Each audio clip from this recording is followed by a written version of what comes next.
જયરાજસિંહભાઈ આ મોબાઈલ એ માટે કાઢ્યો હતો. મેં એને પૂછ્યું આ અમેરિકા વાળા આ ગૂગલ ને જે કાઢ્યું ને એને મેં પૂછ્યું, મેં કીધું તમે આ ડખો ક્યાંથી લાવ્યા? મને કે ભાઈ એવું નથી, અમારે એ માટે લાવ્યા કે માણસ દૂર દૂર રહેતા હોય તો એની નજીકતા આનથી થઈ શકે. આ હાટું હતું. એને બદલે આખે આખો માણસ મોબાઈલમાં ખૂટી ગયો, આમ જ કરતો હોય. ઘડીક બંધ રાખ્યું પર મોબાઈલમાં તબલા નહીં હાથા, આમ જ કરતો.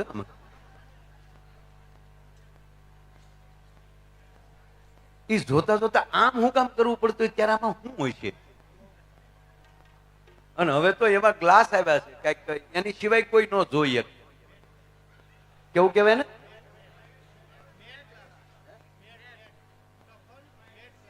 તફાન મેડ ગ્લાસ. મને અંગ્રેજી બહુ આવડે પણ હું બોલું નહીં. હા છે મારા, હું આખો પ્રોગ્રામ અંગ્રેજીમાં કરી શકું પણ ન કરું. બોલો હું કામ? હું અહીંથી અંગ્રેજી પ્રોગ્રામ કરું, તમે ન સમજીએ કોઈ મારો ધંધો હું કામ કરવો છું?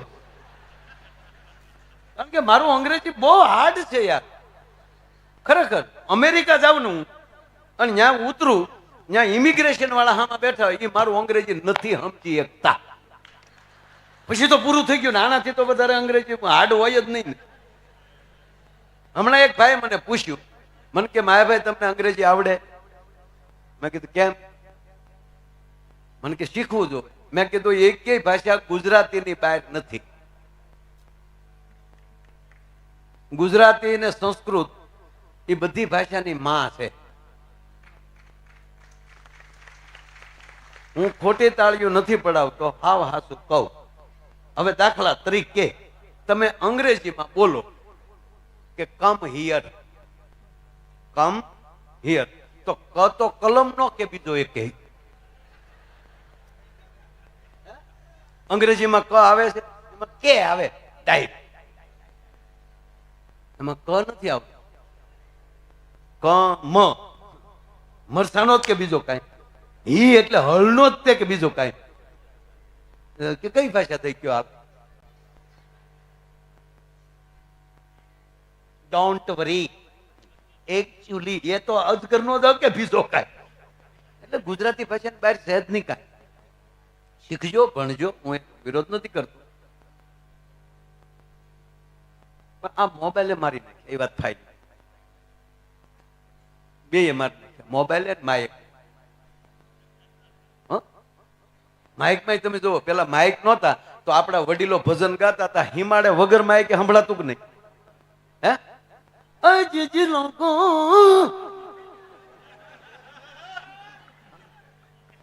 नेवा तारा नमिया है भेजू गलवा ए जिला गियू रे मेवारी जाऊ હિમાડે સંભળાતું.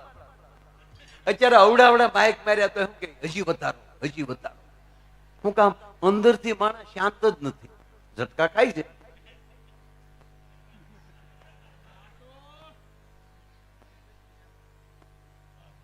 આ ખરેખર મોબાઈલમાં તમે જો, તમે કોઈ પણ જો આમ જ કરતા હશે. અને બીજું, મારી માવું છોકરા તોફાન કરે, મારી માવું મોબાઈલ જ પકડાય.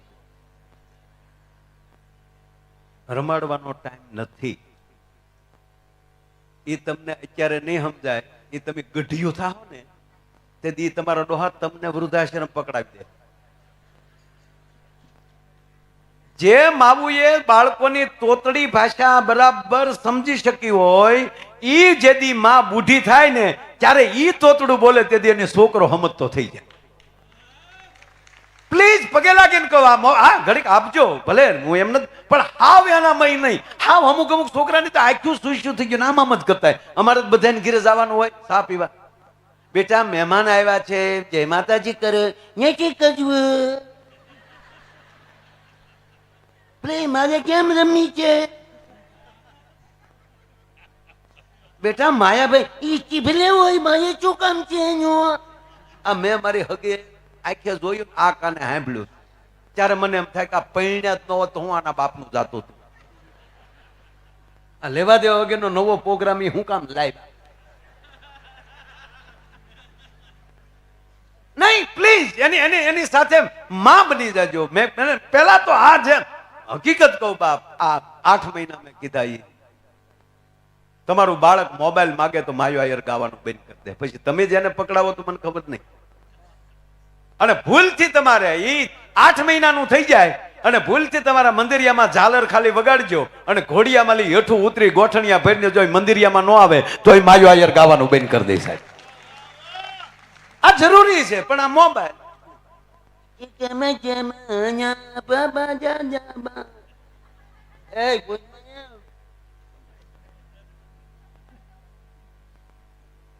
ખરેખર એક જણો આમ કરતો એને ઘીરે જતો.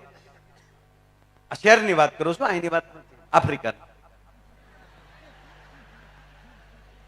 આમ કરતો એને ઘીરે જતો હતો. હમણાં ગાડીમાંથી નીચે ઉતર્યો, આમ કરતો 15 માળનું બિલ્ડિંગ હતું, લિફ્ટ પાસે ગયો. એ આમ કરતા લિફ્ટ બોલાવી, લિફ્ટ આવી. એ આમ કરતા લિફ્ટમાં વહી ગયો.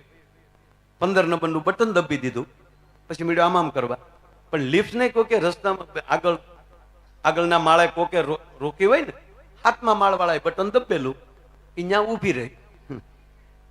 આ 15મો માળ સમજીને વહી આમ કરતો. જે 1545 નામનો ફ્લેટ જે ખૂણાનો આવતો હતો, આ 745 બેલ મારી.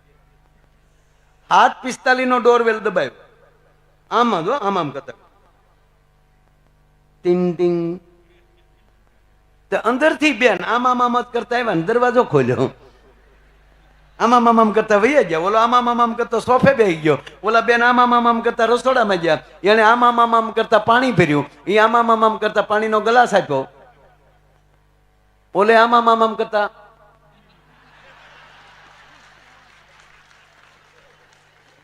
આમ જ પી ગયો.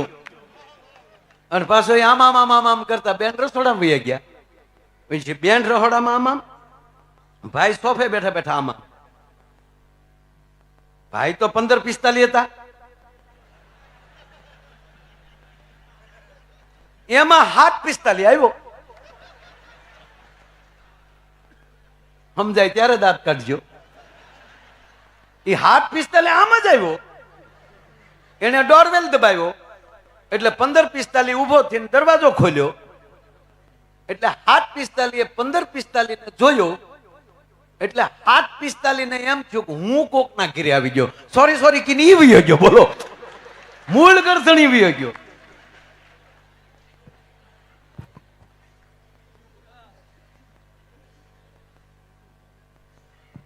બેન ને એમ થયું કોણ મહેમાન આવીને વૈયા ગયા. એ રસોડામાં બહાર આવ્યા ત્યારે એને કીધું આવો ભાઈ આવો, કયું ગામ તમારું? મહેમાન કોણ હતું? ત્યારે ઓલે કીધું બેન માફ કરજો, હું મોબાઈલમાં બેસી ગયો. એ કોણ આવીને વયું ગયું હરામ બરોબર મને ખબર હોય તો. મારો કહેવાનો સૂર છે, તમારી વ્યવસ્થાને જે બગાડી દે, તમારા જીવનને જે, આનાથી બીજું વ્યસન ક્યું હોઈ શકે ખરાબ? તમને વ્યસન ખાલી ઓલું જ દેખાય. આ મોટું વ્યસન છે. ઓલામાં તમારી તબિયત બગડશે, કદાચ ડોક્ટર તમારી કિડની ટ્રાન્સફર, લીવર ટ્રાન્સફર કરી શકશે, પણ વિચારોને ટ્રાન્સફર બીજું કોઈ નહીં કરી શકે તમારા ધર્મશાસ્ત્ર સિવાય અને તમારી જનેતા સિવાય.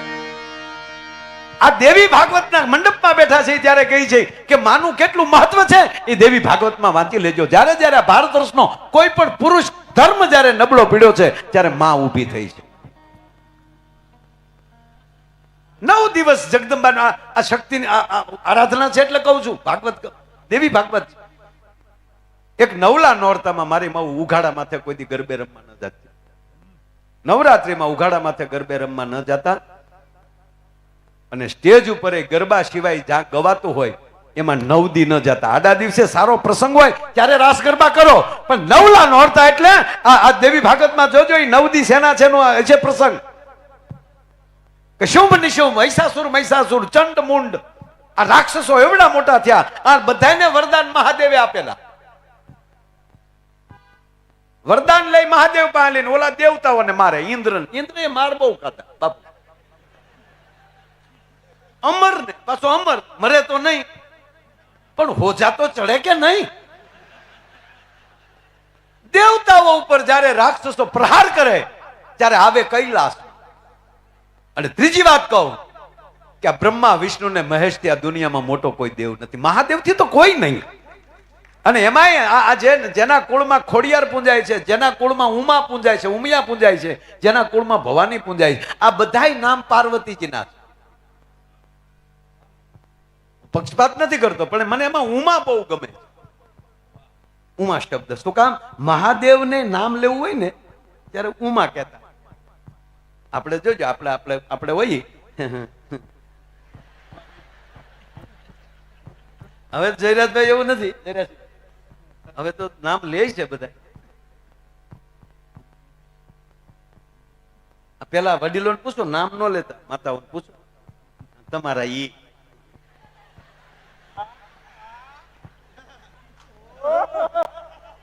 તમારા ભાઈ ભાડ્યા કેવું સરસ હતું. પાછો જોવાનો મુદ્દો નહીં, સંબંધ કરતા જોતા નહીં કાંઈ. એ તો વડીલો સંબંધ કર્યો એ પાકું. અને પાછો ફેરાય તે લાજ કાઢીને ફેરતા. માંડવામાં જાડું ઓઢેલું હોય, માંડવામાં દેખાય નહીં કે હું છે અંદર. બાગડો છે, બાઘેડી છે.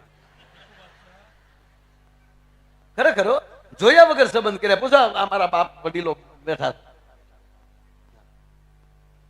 જોતું કોણ? એ તો ઘરે આવીને ઘૂંઘટ ખોલ્યા ત્યારે ખબર પડી ગુલો રાણી બાચ્યા.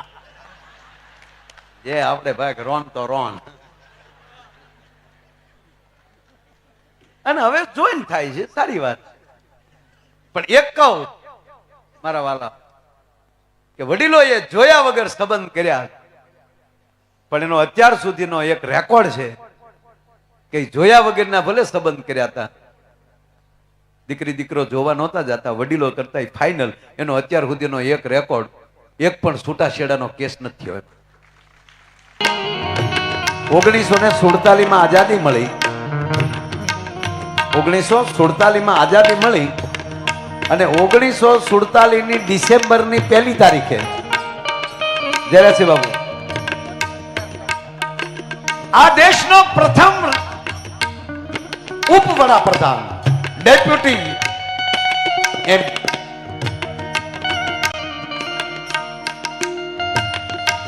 નાયબ વડાપ્રધાન પ્રથમ અને પ્રથમ કેન્દ્રીય ગૃહમંત્રી સરદાર વલ્લભભાઈ પટેલ 1 ડિસેમ્બરે સોમનાથની યાત્રા કરી. અને સોમનાથની યાત્રા કરીને ખંડેર હાલતમાં મંદિરને જોયું. અને ત્યારે અરબી સાગરના નીરને હાથમાં લઈને આ દેશના લોખંડી પુરુષે પહેલી પ્રતિજ્ઞા કરી હતી સરદાર વલ્લભભાઈ પટેલે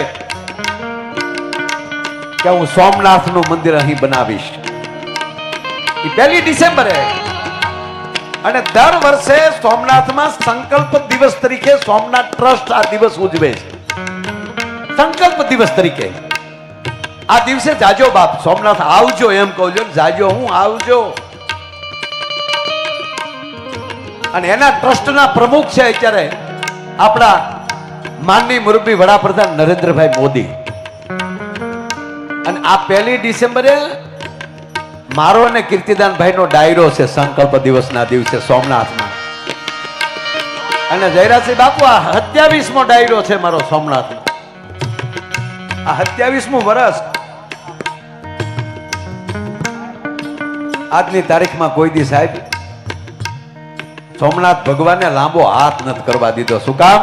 મેં એની સામે લાંબો હાથ નથી કર્યો, એની સામે મેં લાંબુ પેન્ટ કર્યું છે. આખું શરીર લાંબુ કર્યું છે એની સામે. એની સામે મસ્તક કર્યું છે. પણ હું જ્યારે જાઉં ત્યારે બે મહાપુરુષોને પહેલા પગે લાગુ છું. કારણ કે ભીષ્મ પિતા પછી રાજકીય ક્ષેત્રમાં કોઈએ પ્રતિજ્ઞા પૂરી કરી હોય તો એ સરદાર વલ્લભભાઈ પટેલે કરી છે. 1947 ની 1 ડિસેમ્બરે સંકલ્પ કરે, પ્રતિજ્ઞા લે. અને ક્યારેક ક્યારેક તો જયરાજસિંહભાઈ એવું લાગે કે આપણી કઠણાઈ કેવી કહેવાય આ દેશની કે 1947 માં આઝાદી મળે અને 1949 માં વલ્લભભાઈ વિદાય લઈ લે. બાકી ઈ માણસ જો 10 વર્ષ જીવી ગયો હોત ને તો અત્યારે જે આ પાડોશી દેશ નામનું છે એ મામનું સીઝ જ ન હોત સાહેબ. અત્યારે ભોગવવું પડે, ન ભોગવવું પડતું, સત્ય કહું છું સાહેબ.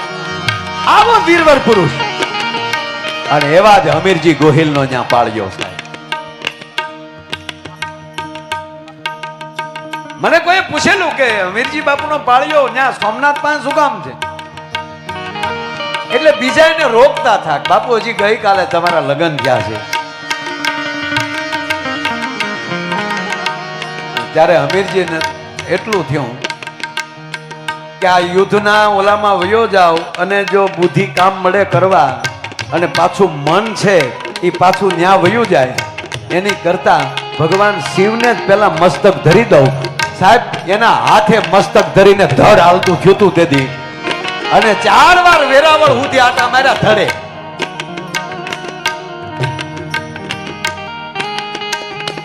બે બાજુ કબરોના ઢેકલા છે, કારણ જાવ તો જોજો. હમણાં તો કાઢ નાખ્યું, બધું સાફ થઈ ગયું ઘણું ખરું. પણ એ હમીરજી સાહેબ પછી કોઈ એને પાત્રને અભડાવ્યું પછી એ પડે છે. એટલે બે વીરવર પુરુષના પાળિયા, સરદાર વલ્લભભાઈ પટેલનું ટેચ્યુ અને હમીરજીનો, અને પડખે બીજો નાનો પાળિયો છે. બે પાળિયાના તમને ત્યાં અંદર દર્શન થાય અને એને અડીને તરત કષ્ટભંજન હનુમાનજી દાદાનું નાનું મંદિર છે. સોમનાથ કષ્ટભંજન દેવ મૂળ નામ હો સાહેબ. હા, એટલે આ બધી વસ્તુ જેવી તેવી નથી. એટલે કીધું